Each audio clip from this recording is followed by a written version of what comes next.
はい、ということで今回はまた証拠りもなくね、急に料理の動画とか撮ってみました。よく見てくださっている方はね、またはいはいっていう感じですよね。まずなんでこんな動画を作ったかというと、実はねこの動画を作る前にクッキング ASMR の動画をね作ろうと思ってて撮影したんですよ。前半の動画は ASMR 用に撮ってたものなんですよね。野菜のカット音とか料理のねジュワーっていう音で ASMR にしたかったんですけど、自分でもねそういう動画見るの好きなので、ただやっぱりね界隈の動画のクオリティが相変わらずエベレストなんで、なかなかハードルが高くて、どうしてもね半袖短パンクオリティになっちゃうんですよ。特に野菜を切る音は木のまな板じゃないといい感じの音にならないなっていうのをね撮ってみて痛感しました。それでもいつもの通り編集を駆使してね、半袖短パンだけど私ワールド全開の動画を作っていたんですが、ちょっとねどう頑張っても納得のいく出来に仕上げられなくて、だから編集もねなんかどうしても嫌々になっちゃって全然進まなかったんですよ。なんか素材も微妙だしって、これをねどう編集したらええんやっていうのをね試行錯誤しながらだったんで、このね今回の素材を撮影したのがねなんと4月です。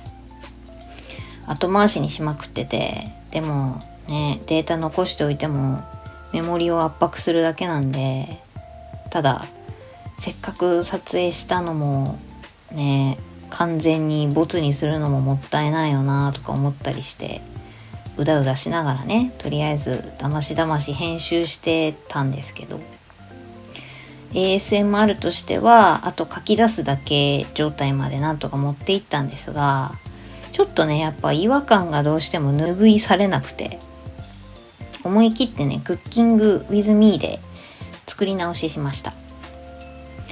音声とかも当てて編集してたんですけど、また一からバーってやり直しにしました。やっぱりね妥協も大事なんだけど、なんかこれ違うなみたいなものは出せませんね。見ている方にはねわからない誤差かもしれないんですけど、作ってる身としてはね納得いかないところだったりするんで、 ASMR はね特に人気ジャンルなのでクオリティを上げるか独自路線で攻めないと戦えないんですよね。今回はね料理の ASMR としてはクオリティが低すぎたのと、独自路線でもちょっと微妙だったんで、ある日の我が家の調理工程をねクッキング with me として構成し直しました。何を作っているかね皆さんお分かりいただけたでしょうか。わかんないよね。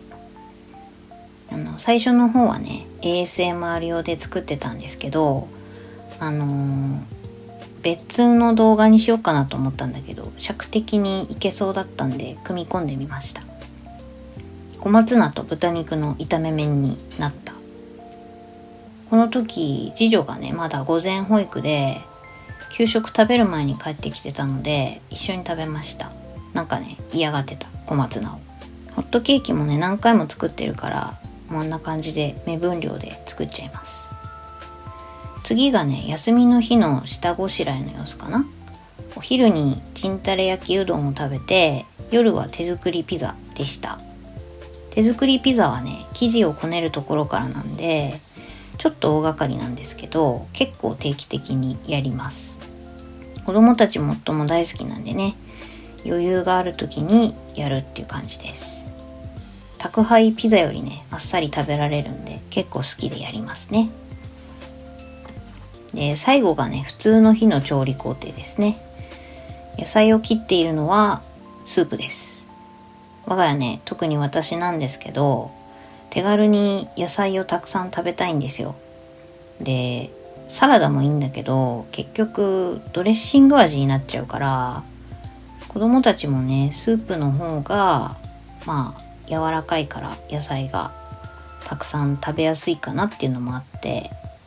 あと野菜たくさん入れた方がね、汁物は旨味が増えて美味しい気がします。この時は玉ねぎ、人参、キャベツ、えのき、油揚げで具沢山味噌汁を作りました。味噌汁もね、昆布とカツオで適当に出汁を取って作ります。お味噌汁は個人的に油揚げとね、何かしらキノコが入ってると味が美味しくなる気がして好きです。そしてもう一種類、隣のフライパンで調理していたのが晩ご飯用ではなくて、次の日の夫のお弁当のメインのおかずです。最近はね、豚肉と野菜を炒めて醤油系の味付けにして、それをメインに詰めてます。その他晩ご飯の残りとかレタスとかの野菜をね詰めてお弁当は完成っていう感じです。結構な量をね調理していたと思うんですけど、私のお昼ご飯になったり、さらに次の日の夫のお弁当に回したりして3日間くらいかけて食べきるんですよ。あと1品足りないなみたいな時に使ったりもするので、この何にでも使えるおかず1品がねあると超便利。この日のメインの晩ご飯はシューマイだったので、肉種もねこねてました。シューマイね、我が家では手抜きメニューの一つなので結構高頻度で登場します。子供たちも好きなのでよく作りますね。肉種はひき肉、生姜、玉ねぎが基本で、塩コショウ、オイスターソース、酒、片栗粉、ごま油あたりで結構しっかりめに味付けをします。蒸し器は持ってないのでクッキングシート引いて下に水を入れて簡易蒸し器方式で作りますね。たまに焼きシューマイにしたりもします。食べるときはお好みでポン酢つけたりからしつけたりして食べますね。こんな感じである日の我が家のリアル晩ご飯の調理工程でした。最初に作った ASMR 動画の方では一応ね音声も収録してたんで嘆いてたんですけど、撮影用のね三脚とかを持ってないので、いちいちね撮影のたびに箱を積み上げていい角度になるようにねスマホの位置を整えて撮影してるんですよ。それがねめんどくさすぎて、わざわざキッチンから移動してやるから水使う時もいちいち移動して、ちょっとね撮影が向かなすぎた。三脚変えようっていう話なんですけど、ただが一番いいじゃん。今後ね、もしいい撮影方法、手軽な撮影方法を編み出せたら、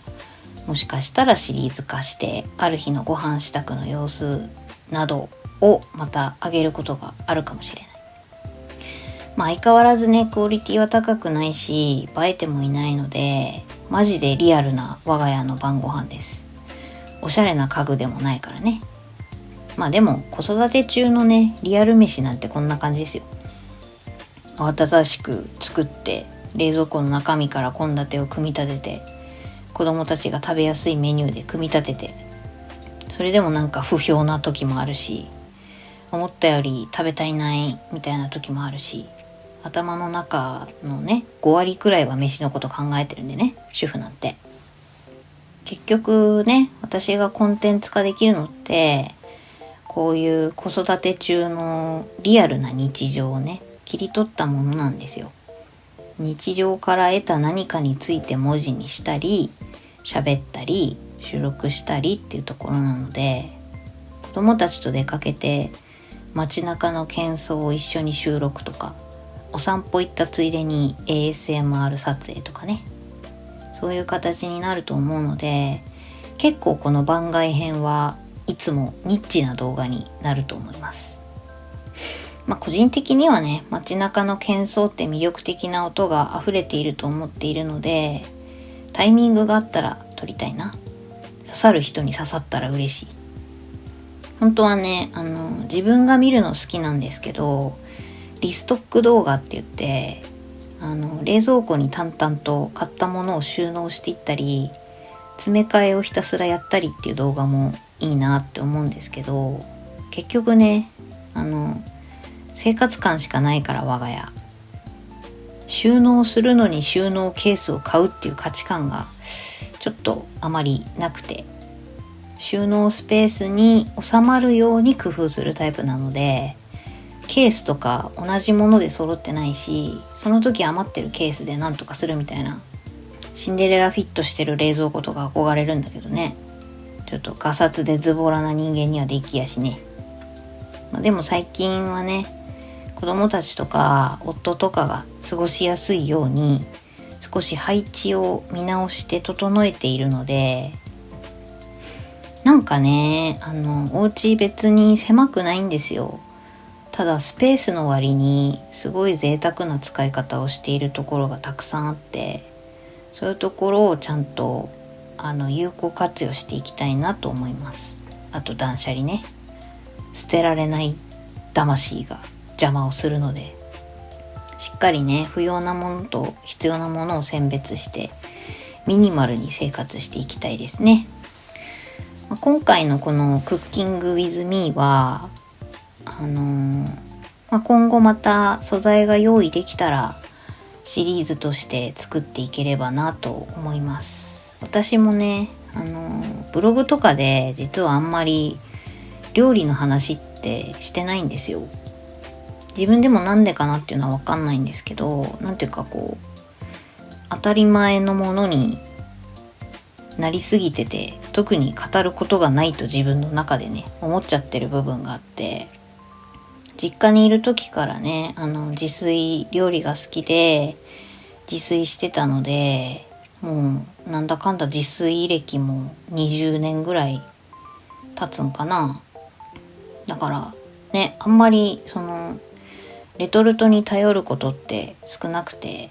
だいたい自分で作っちゃうんですよ。だからね、多分一番私が手際よく